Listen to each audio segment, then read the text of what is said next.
Every minute that others around us make decisions that impact their futures, however, the ones we build about ourselves, encircle ourselves with that echo. For the longest time in our lives, it is said by at 60, we've encountered the majority of the folks will know if that's accurate.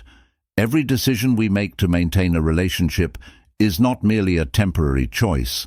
It's an enduring dedication to the influences things will contribute to the color of our sunset years. In the Stoic world, we discover that our peace and virtue are highly valued. Impacted by our surroundings, particularly today, those closest to us are exploring a subject in depth that touches. As we age, each of our lives is significantly the kinds of individuals to stay away from, protect our tranquility, joy, and morals. Progress is more than just making, it's about making our elderly more peaceful. Establishing a philosophy of life that guarantees the upcoming years are not only endured, but enjoyed with a stick of clarity and wisdom together. And let's examine how to prudently decide which company to retain based on guidance from the timeless wisdom of Stoicism, if you value the observations. Here, we're doing the most basic favor. You may help us by hitting that click the subscribe button, but be careful not to skip any segment of the video, since each segment of guidance expands on the previous one to provide a thorough manual for enhancing your life. Let's get began. The chronic at number 1. Complainer. This person has a unique ability to see the cloud in every. The bright side is that they can change any circumstance, no matter how agreeable, into for example, in a grievance session, let's say. You have arranged a beautiful afternoon at a drinking coffee at a nearby cafe in the warm. It sounds like the sun is enjoying a light wind. Ideal the instant your buddy begins to complain about the coffee is too hot and the wind is too cold or too many people in the cafe. The mood is palpable and your spirits. You may be wondering why it's so damp now. Vital to avoid chronic complainers, particularly as we age. We learn from Stoicism that it's not the outside factors, but our responses to them that define our mental tranquility. Constantly being around negativity can begin to distort our understanding of the world. It's similar to being in a space with a tiny, ongoing leak gradually fills the at first. Space is only bothersome, but eventually it may turn into damaging, persistent complainers frequently don't understand how their comments affect others, not only on their own emotional condition, but also on the research of others around them implies that this kind of hostility can even have an actual impact on our well-being, raising stress levels and thereby impacting everything, including our heart health to our psychological health. It's vital. Thus, it's important to protect, not just in opposition to our own undesirable tendencies, but also in opposition to outside influences that might divert us from the course of peace that Stoicism creates. What if you find yourself? What can you do? Often in the presence of an ongoing first, the complainer acknowledges the power. You have control over your responses, but you can't alter their character, but you can alter how you use it. Picture yourself. The walls of a fortress are your sensible decisions that safeguard you from the negative siege when complaints begin to flow. So support your walls by focusing on the positive, then present a constructive insights into the discussion to balance out the negativity. This goes beyond simply being hopeful, but focused on actively practicing a calm technique that involves rephrasing your viewpoint to keep your emotions balanced. The ultimate objective is not to change the person complaining, that's outside of your power, but to maintain your own mental tranquility. Discussions that emphasize thankfulness or productive subjects, if everything else fails, could be required to reduce your exposure. Consider this negativity to be gigantic. According to Tetus, we are not bothered by what occurs to us, but our thoughts regarding what transpires when we handle your encounters with persistent complainers. In essence, you are controlling your thinking and keeping your composure. The unstoppable is the second piece. This person has turned into a gossiper, the informal exchange of information into a technique for circulating rumors and powerful drama. Imagine yourself at a gathering of close friends. The space is brimming with good humor and welcomes. However, the atmosphere then changes. The gossiper starts spreading rumors about the intimate life of a distant buddy, is spreading information that is not verified, or the air feels heavier all of a sudden, laced with unease, and by its very nature, gossip can cause mistrust, break even the strongest bonds among family members and friends. From a Stoic viewpoint, rumors are especially corrosive since it not only causes damage others while devaluing the gossiper. Stoicism itself teaches us the significance of concentrating on what is inside. We are in charge of our own behavior and reactions when we participate in or even silently tolerate rumors. We permit our usurpation of rational control by the insignificant and perhaps dangerous. This is the reason why the Stoic school of thought, Marcus Aurelius in particular, encouraged us to participate in discussions that help to our development and moral enhancement instead of our based inquiries. So what should you do at what time? Facing an unstoppable rumor-monger, first consider the Stoic idea of concentrating on activities that enhance both your life and other people's lives. When rumors start to gradually guide the dialogue in the direction of more constructive or constructive subjects. This could entail discussing shared interests that evoke joy or nostalgia, or talking about concepts and occurrences that motivate instead of deprive. An efficient approach is to use what the Stoics shield, maybe the habit of silence in opposition to gossip, by refusing to participate or respond. You starve the person who is gossiping in order to. They look for involvement and attention. A potent method of exercising authority over the discussion and establishing limits that, when forced to, displays your values. Participate. You could think about using, is the Socrates triple filter test accurate? Is the gossip beneficial or not? Fails to answer any of these inquiries, it's probably not worth talking about while dealing with the never-ending gossiper. Keep in mind that the ultimate objective is not merely to avoid negative, but to cultivate an atmosphere where uplifting and significant interactions can thrive as you put yourself at a distance. From individuals who propagate rumors, you build a social network that is not just encouraging, but enhancing an authentic representation of the Stoic ideal upon which the excellent existence is based. Not what we add, but what we take away returning to the outside world. Number 3 is the manipulator. Picture yourself at a family gathering, meeting, and a family member comes up to you. They begin by submitting a loan request, flattering remarks, then quickly shift to shame, implying that your refusal would entail, you suddenly don't care about your family. You're not merely rejecting an application for, you're protecting your character with money. This is a well-known manipulative technique, turning a straightforward inquiry into a sentimental, the minefield in relation to Stoicism. Manipulation is very harmful, since it may induce us to act in opposition to our logical assessment and internal. The Stoic concept of tranquility exhorts us to coexist peacefully with nature, which involves using reason and integrity. When we let other people influence our choices, we are not just living inconsistently with who we really are, but also possibly endangering our well-being through cultivating connections founded on dishonesty rather than reciprocity. The secret to handling manipulators is respect. Haters must first identify the symptoms of flattery, guilt-tripping, and manipulation utilized as an introduction to requests, and when someone gaslights you, they make you wonder your own recollection or assessment.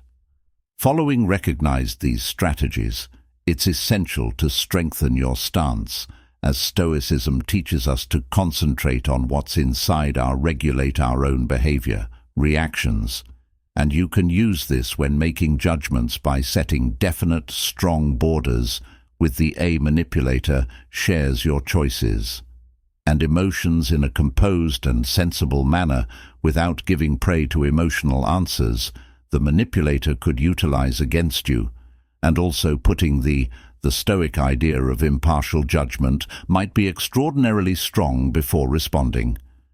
Take a moment to resist a manipulative attempt, to take a step back and evaluate the circumstances. Ask yourself honestly, is this request? Is it fair and consistent with my values? Behaving rationally or being carried away? This emotional stop might provide you with the clarity required to react in a manner that conforms to your values instead of being a response to manipulation. In addition to open communication is essential, occasionally speaking directly to the manipulation can further discourage efforts you could do to show that you are conscious of the situation and that you favor exchanges depending on directness and regard for one another. This strategy not only makes your limits, but also extends an invitation to the manipulator to engage in more communication with you, polite and truthful language, if they decide to carry on with the fourth relationship is with the compulsive controller. This individual appears to flourish on planning other people's lives, down to the smallest detail conceivable. You're organizing a little gathering, and there's that one somebody who is adamant on overseeing every aspect, from the location to the menu and even the subjects covered by dialogue. This overbearing control can suppress social spontaneity and enjoyment exchanges that result in pleasant gatherings into carefully planned actions. With Stoicism at its fundamental lesson is one of comprehension.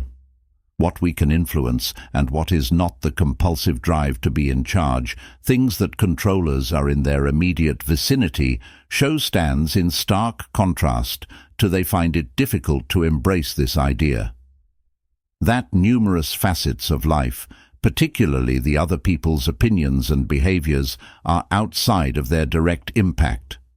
This conflict against the life's organic cycle can not only produce stress and unease for those in the vicinity, but may potentially result in their own internal conflict, and dissatisfaction with an obsessive controller needs to strike a careful balance. Of firmness and compassion, it's crucial to acknowledge that their conduct frequently results from ingrained worries or fears that they might manage in order to lessen their fear of the life's unpredictable nature. From a Stoic perspective viewpoint with which we ought to tackle this comprehension, but also with a distinct establishing boundaries and interacting with them regarding the boundaries of their capabilities.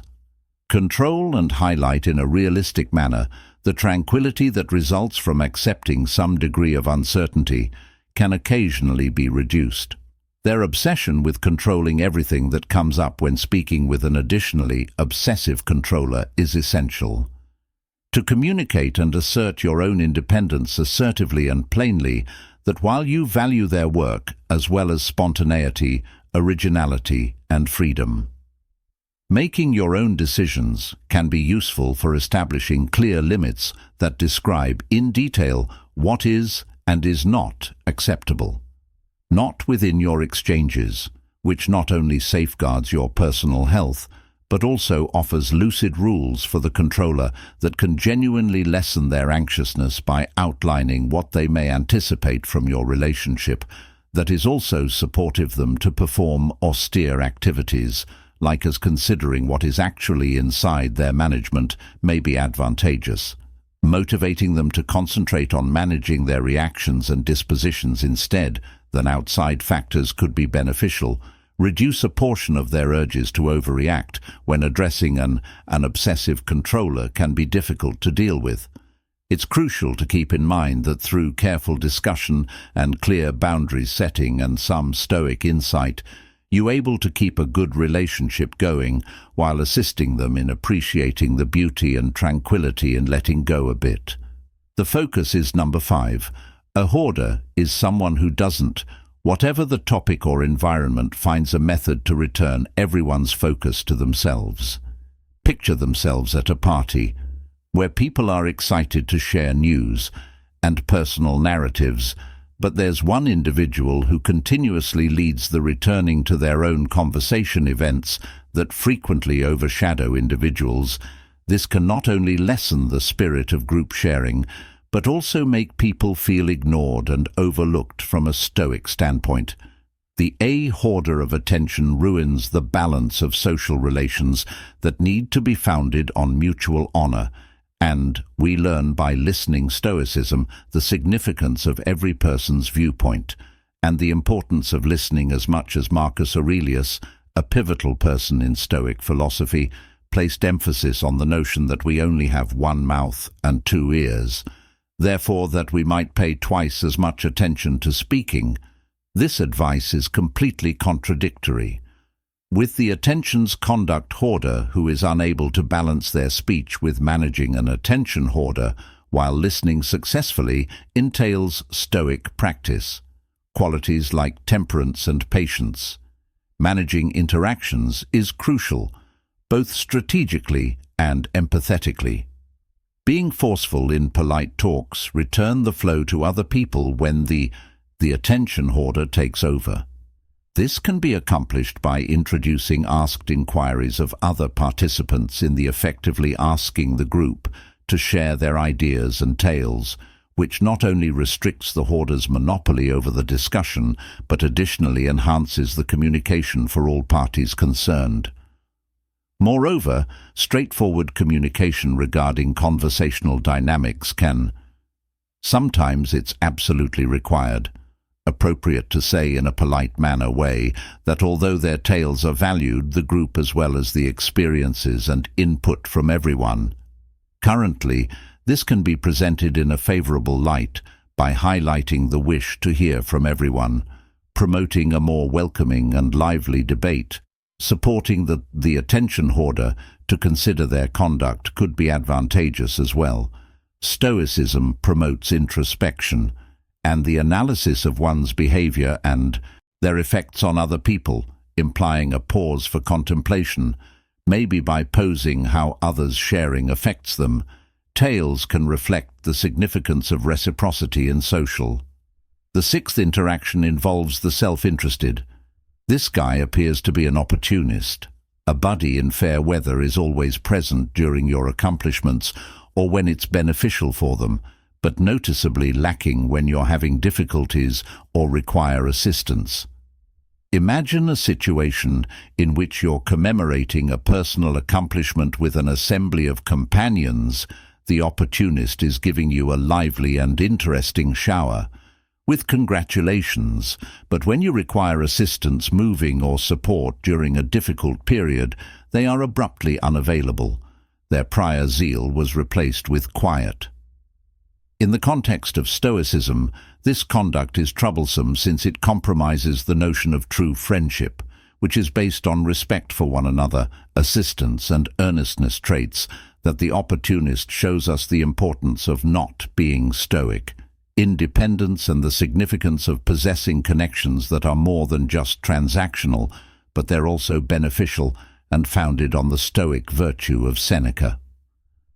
A philosopher composed a gift that includes not of actions or contributions, but in the purpose of the giver or doer, hence a connection based on self-interest, lacks the sincere desire for goodwill, and fails to meet the Stoic standard of significant human relationships. To address self-centered prioritizing opportunists is crucial because acknowledge their observational patterns will eventually show the character of their friendship. Once acknowledged, that putting Stoic ideas to use can assist in overseeing these connections. One strategy that works well is to cultivate disregard for their existence in your pleasant moments and their absence in your negative moments. By cultivating emotional being independent, you lessen their influence on your life and health. In addition to immediate exchange of information regarding your feelings and perceptions, might be very important establishing limits with the opportunist by outlining exactly what you anticipate from. Sometimes a friendship can have an impact on an alteration in their conduct, But keep in mind that you have no influence over their, simply your actions, in reaction to what Epicurus famously said: "We have control over some things, but not others." Concentrate on developing connections with individuals that exhibit consistent encouragement and sincere interest in your well-being. Use this as well. Experience as an exercise in Stoicism in discernment, or the ability to differentiate between individuals who are genuinely dedicated to growth in common and those present. For their advantage, this judgment will enable you to make deeper investments in genuinely reciprocal interactions. Be consistent with your principles, while an opportunist with self-interest can be a source of annoyance. When applying Stone wisdom to comprehend and handle these connections, can transform them into chances for individual development and increased relationship intelligence. By concentrating on establishing a network of genuine and encouraging pals, that you not only shield your mental well-being, but also establish a community that upholds Stoic principles of virtue and reciprocal honor. Number 7, in a covert manner. This kind of person might be jealous. Seem encouraging and upbeat to your face, particularly when your achievement, yet below it all, there contains a secret anger or envy. Over your achievements, see yourself announcing a promotion or an outstanding individual achievement. Someone who is secretly jealous may smile, congratulate them, and maybe raise a glass to your accomplishments, but their praise may have a little sarcastic undertone, or they might quickly shift the topic. To draw focus away from your accomplishments, Stoicism provides a useful envy. It as a prism through which to look, shows us that genuine contentment comes from internally and is not reliant on external factors or analogies. Envy is viewed by others as an expression of misaligned values. It occurs when individuals put too much significance of outside validations, instead of interning virtues. Marcus. The Stoic philosopher Aurelius suggests that we concentrate on our own behavior and uphold internal virtue. Independent of circumstances, he makes us think about that the foundation of the good life is personal moral behavior that doesn't go beyond those. Coping with the covertly jealous demands a careful strategy. First and foremost, it is necessary to cultivate self-awareness of your personal accomplishments and to recognize them without reference to others. Confirmations, by securing your self-worth based on your own principles instead. Compared to outside approval, you lower the effects of other people's jealousy on your feelings. State furthermore, it might be advantageous to deal with the matter directly if you value your partnership, and you feeling that underlies envy, yet this doesn't mean facing their envy directly, but instead starting a conversation about mutual assistance and ways to honor other people's achievements. Sincerely, sometimes simply admitting the successes and challenges of the unjealous person might ease their sentiments of insufficiency or competitiveness, is an additional Stoic behavior that can be beneficial. Is thinking back on the transience of achievement and the ups and downs of human life. Sharing this viewpoint can be beneficial. Normalize the shifting experiences of fortune.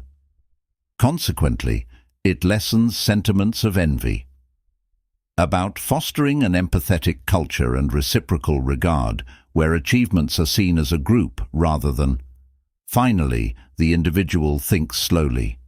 Keeping your distance from the jealous behaviors continue and start to wear you down. Your Stoic energy teaches us to carefully select our companions, recommending that we interact with people that inspire us and motivate us, instead of those who gently bring us down while being composed. And aloof strategy will assist you in managing conversations with the covertly jealous, preserving your inner tranquility intact. Managing envy's secret with Stoicism. Wisdom is a combination of self-analysis, candid dialogue, and strategic distance, can occasionally be achieved by doing Thus, you don't just safeguard your emotions' well-being while simultaneously making a healthier, more encouraging social environment. Number 8. Energy.